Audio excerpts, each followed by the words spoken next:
guys, today we are going to be exploring a controversial topic making international headlines. My name is Jess.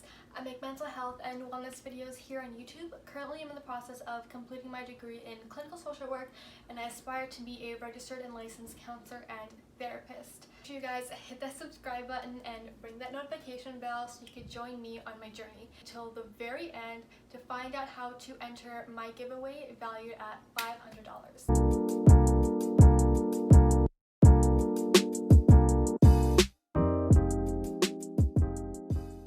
See me looking down, that's because I have a lot of notes and I want to make sure that I don't miss any points. So the family vlogging channel by the name MYKA STAUFFER, they're being heavily scrutinized for returning a autistic child that they adopted from China back to his homeland. As a clinical social work student, I'm going to be approaching this situation in two perspectives.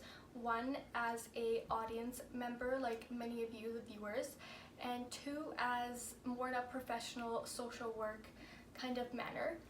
I just want to let you guys know quickly that this video is going to be slightly different from all the other videos I have produced on YouTube. That is because this topic of foster homes and adoption is something that's very close to my heart, and that's because I have personally experienced a few of these situations in my lifetime. I want to know my personal experience regarding this topic of foster homes. You guys give this video a big thumbs up so that way I know that you guys would like that. I want to start by saying that this video is not generalizing or stereotyping all parents who choose to adopt or foster home. This is just specific to this case. Personally, I just want to let you guys know that I do not support family vlogging channels. I think they exploit their kids for profit. And you know, growing up and teaching your kid to have a camera shoved in their face constantly is not a very healthy way to mentally develop your child for the real world. So I just want to set that out there. Okay, so let's get right into this video. There are a few points that I do want to mention before we start, and that is that MYKA STAUFFER MYKA and JAMES STAUFFER both have different channels. MYKA makes more mommy vlog style videos, cleaning videos.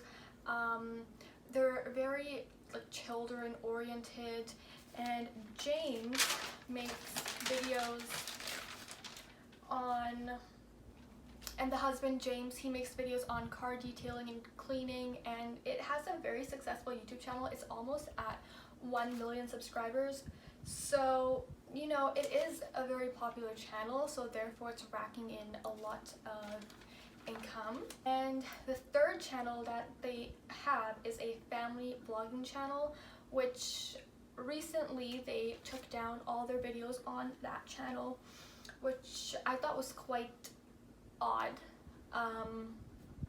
They haven't really specified why. A third family channel that they do family vlogging stuff. Family is not a low-income family. The amount of views that they generate within their 3 different channels is 50 million plus views per YouTube channel. So you know, these people, you know, I'm not saying that they're millionaires because I don't know their situation. All I'm trying to say is that they are not living paycheck to paycheck. So I just want you guys to keep that in mind. The thing that I found very strange was that they do have 4 or 5 kids already, I think. If I'm missing information or if I'm saying incorrect information, please correct me in the comments down below. What I found strange about that is, with 4 kids already, how is having 1 more kid that just needs, you know, a little bit more attention such a major difficulty? MYKA and James posted a video explaining how they sent their special needs autistic son from China back to China for 2+ years, and they realized that they were unfit and unable to apply Huxley with the resources he needed. From the information that I found, it does seem like they have placed Huxley within a new adoption family that is better fit to suit his needs. I do want to let you guys know is that the foster system / adoption system can be very, very brutal and at times quite not only traumatizing for the children, but quite gruesome actually to watch. Like I mentioned before, I'm gonna try to keep my emotions out of this, but I want to let you guys know that a majority of the time when kids are placed in foster care, if they have special needs or if they are about 6 years of age or above, the chances of them getting adopted is quite slim. And that is because when parents adopt children, they want a baby essentially, and they want someone that, you know, really has no recollection of foster homes or the previous homes. That can go both ways. What that does is it leaves the children with special needs and the older youth in foster homes kind of to be the forgotten children and kind of leaves them behind. I'm going to be playing the video that MYKA and her husband James put up on their YouTube channel. It's going to be, I'm gonna let it play. It's gonna be somewhere on the screen, maybe here, maybe here, maybe here, maybe here, maybe here, or here, I don't know. It's gonna be somewhere on the screen, and I'm just going to let it play, and I'm gonna give you guys my perspective on things. So this is by far the hardest video James and I have ever publicly had to make. But before I get into the video, I did just want to say thank you to how amazing our viewers have been. We have some viewers who have been just like so incredibly kind and respectful of our son's privacy. I just want to say thank you. Like, that really got me through some really hard times, and I just want to say thanks. Like, you have no idea what that means to me, and some of the special messages that you've sent. Like, just thank you from the bottom of my heart. I can't say enough how hard MYKA has tried throughout this entire journey, and the amount of effort she's put into this and helping Huxley as much as she can. So I mean, you guys have been part of this adoption journey even before, you know, we picked up Huxley throughout the whole process. And you know, with international adoption, sometimes there's unknowns and things that are not transparent on files and things like that. And once Huxley came home, there was a lot more special needs that we weren't aware of and that we were not told. So over the past few years, Huxley's been in numerous therapies to try to help him with all of his needs. And over the last year has been a more intense therapy that he's been in to try to help him as much as possible with his severe needs. And for us, it's been really hard hearing from the medical professionals a lot of their feedback and things that have been upsetting, really upsetting for us, because this is not what we've ever wanted to hear. We've never wanted to be in this position, and we've been trying to get his needs met and help him out as much as possible. It's really hard, isn't it? I mean, we truly love him.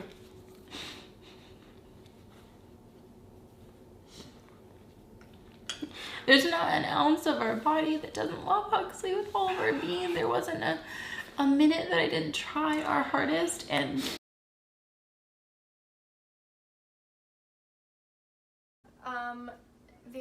they're clearly both very emotional at this time, and it's interesting how they mentioned how they both, you know, love him and they didn't want to be in the situation.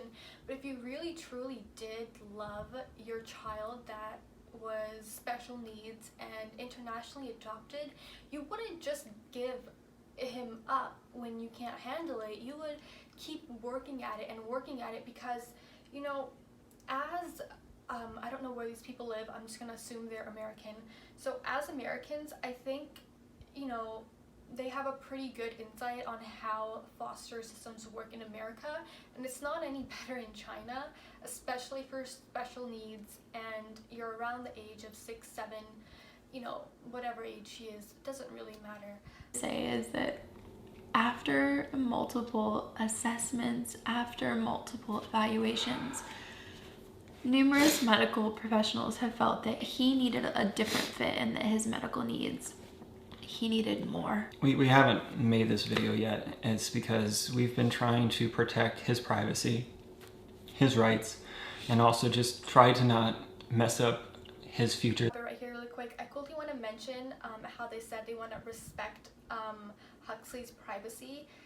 Huxley's privacy was completely tarnished the minute that they put him on social media. The fact that they publicized his adoption, they made a fundraiser in order to ask, you know, their audience, their viewers, their fans for money to support them to go to China and, you know, adopt this kid internationally and bring him back is, you know, it's like where did all of that money even go? Where did all that time and effort that the viewers invested in these people to make this decision, where did all that go?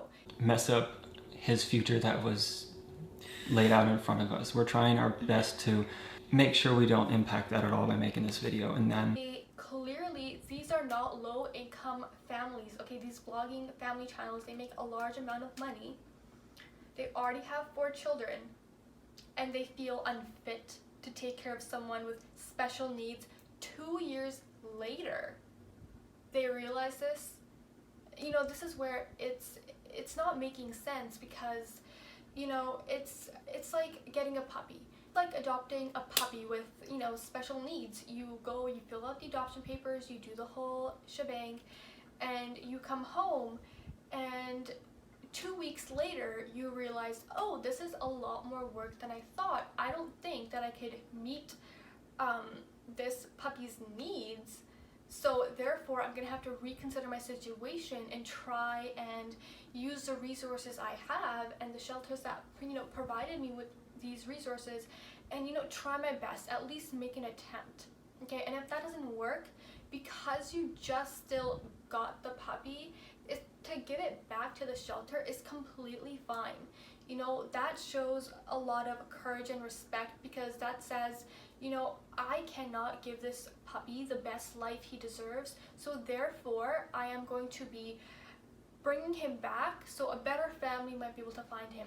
You don't wait 2 years to give the puppy back. If someone was unfit to take care of a puppy, a dog, or a child, you don't wait 2 years and then realize, oh, now I'm unfit to take care of this child, or oh, 2 years later, now I'm unfit to take care of this puppy. This is where the story doesn't really add up for me. I really want to have sympathy. Lost a member, but these things are just, they're just not adding up for me. And that's why, like, on Instagram and stuff, I've tried to, like, let you know as little as I could, but I couldn't tell you anymore because I didn't want to mess anything up with what's going on legally. And if I said something, was I gonna mess up things for his future?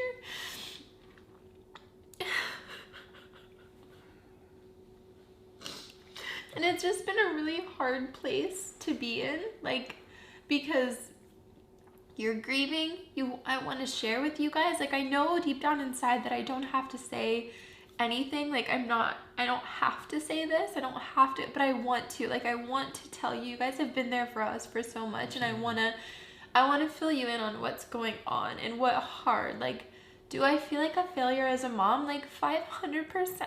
So when you get, like, insidious, hurtful comments, it just, like, really makes it hurt worse. It's not about me at all, but it's just like this journey has been, the last couple months have been like the hardest thing I could have ever imagined choosing to do, because ultimately, after pouring our guts and our heart into this little boy. The reason why we can't go into detail of what actually transpired is because we're truly going to protect Huxley's privacy and not let people know what happened, everything that went on. To make us make this decision, or to even come to medical professionals with the need to get more help. Anything that happened in the home that was hard for Hux, that's not fair for me to put out there publicly. That's his privacy. So we're not going to talk about that. That's not appropriate. Like, and that'll never be appropriate. I didn't adopt a little boy to share these things publicly. Every now and then you may have gotten like a teeny like struggle or like a hardship when I was trying to be like really raw and real, but we haven't intentionally, like day one, intentionally, 95% of the struggles we have never publicly aired, ever, with pure intent of respecting his privacy, not to give you a fake facade or to be. This is another part. You know, James just said that, you know, this is why we're not going into detail. If you don't want to go into detail, why are you making this video at all? That's what I'm confused with. Either, you know, tell us everything or don't tell us anything. Yes, I understand that, you know, they have the right to pick and choose the information that they reveal to the public, but this is a kid's life that they're messing with, and it's something that, you know, it really makes me upset to see this, because they use this kid in so many videos. Lack of transparency, but to respect our son's privacy. And this is all that we're okay with sharing. The reason we haven't updated you sooner is because the medical professionals, the agencies, multiple people have been allowing for Huxley to spend time with some different people to see and to make the perfect match and fit for his now new forever family. From the updates we've gotten from the agency and through the adoption agency, like they were able to place him in what they felt. Hey, look at me, our family, you know, has this YouTube channel, we're a great family, we have 4 kids, awesome, we're gonna adopt a special needs child from China that we know is special needs, and then we're gonna keep him for 2 years, and then 2 years later we realize that we're unfit to take care of him.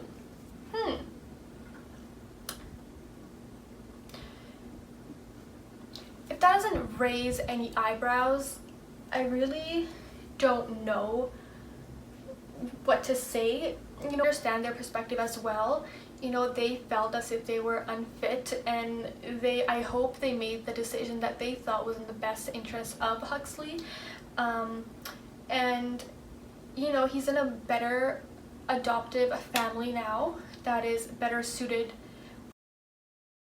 Was literally the perfect match. When we met, like Jimmy said earlier, when we got Hux, we didn't know a lot of these unknowns, and when agencies or adoption agencies have more pieces to the pie, or they have more pieces, it makes the matching process a little better, or a healthier match. Good that they didn't publicly air all of the hardships Huxley had faced, but at the same time, I don't know why they're mentioning this, because them as parents, they most likely don't air, you know, the really hard parts that they have with their children. You know, we are only exposed to what they want to show us. You know, especially with family vlogging channels, we're only exposed to what they want to show us. You know, an example is, you know, like me filming this video. You know, it looks like from where I'm sitting that, you know, my room might be so clean and nice, but if I were to turn the camera around, my room's a complete mess. Okay, I'm only letting you guys see what I want you to see, and I don't want you to see the rest of my room. And likewise with family vlogging channels, I feel like they all try and create like a family friendly version of, you know, keeping up with the Kardashians. You know, none of them have any talent, none of them can sing, dance, or act, you know, or honestly, I don't even think they can entertain. And I see it happening more and more often. You know, not everyone can do what Kris Jenner did, take all of her kids with no talent and turn them into multi-billionaires. You know, personally, I think Kris Jenner is, you know, one of the smartest businesswomen out there. But, you know, you just can't do that. And I feel like vlogging families are now taking situations and amplifying them to a certain degree where, you know, it causes tension when things don't go a certain way. And they found somebody that they felt would be ultimately the best fit, and he is thriving. He is very happy. He's doing really well, and his new mommy has medical professional training, and it is a very good fit. And I ask everyone that, watches this video, that supports our family, give us grace, give us the support and the privacy that we need during this time for ourselves and for Huxley. Please just respect his privacy and just know that, like, we may come on socials, like for my channel, the reason I started my channel is to be positive and to bring people positivity, even though we're struggling, and that when we talk about Hux, it's a huge wound for us. Just because I keep forgetting their names. Where is it? MYKA. So when MYKA and James adopted Huxley, already knowing that he was special needs, you are making a commitment. It's not rocket science to be able to sit there and say, okay, the chances of a special needs child needing more attention is normal. It doesn't take rocket science to figure that out. Obviously a special needs child is gonna take more of your time. You're gonna have to be more patient. You're gonna learn things about yourself that you never knew, and you're gonna help this kid grow as well. Return a child 2 years later, again, if it was like 2 weeks in, or like even 2 months to like 6 months, and they realized, okay, maybe it's too much for us, we can't handle this. That would, that's a reasonable amount of time to kind of go back to the agency and say, hey, we'd like to reconsider some other options. But 2 years later, that's what does. I may be positive on my stories or be having fun, doing something fun, doesn't mean that I'm not like still horribly hurting. And the same for Jim. So like, just please have grace with us, because even though we don't share that publicly, we are still struggling. I mean, we're going to be heartbroken for a very long time. Absolutely. So thank you for everything, and we just really appreciate all of your support and kindness, but just please respect our privacy. And respect his too.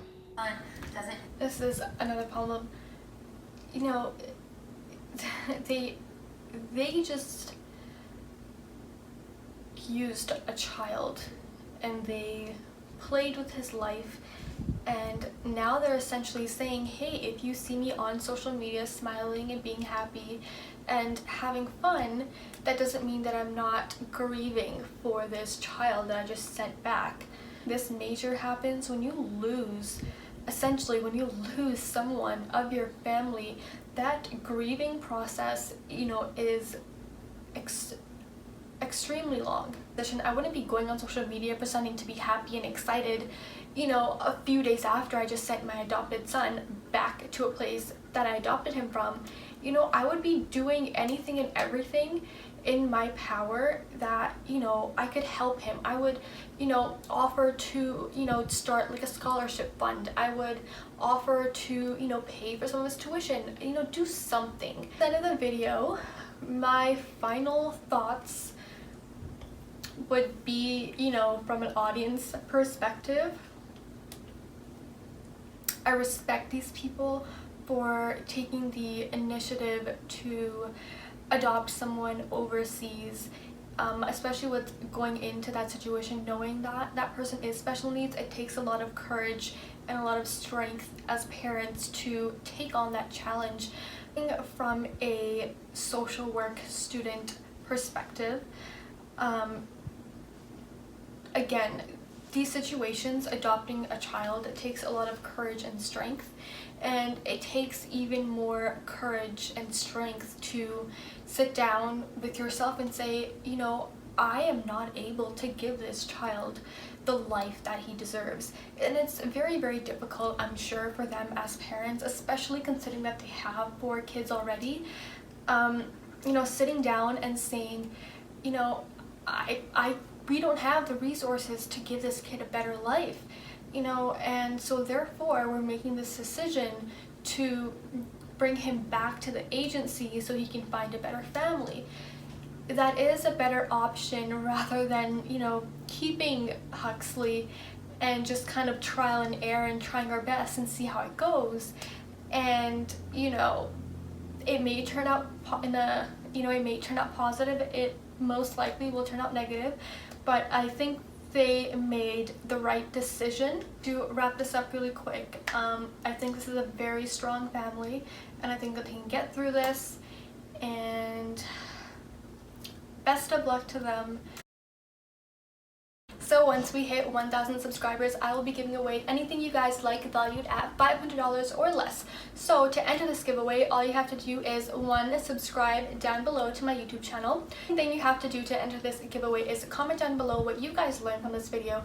You guys can comment on any and every video. 1 comment equals 1 entry. Again, you have to explain what you learned given the topic of the video. My name is Jessica Rye. Stay happy and be kind. Bye.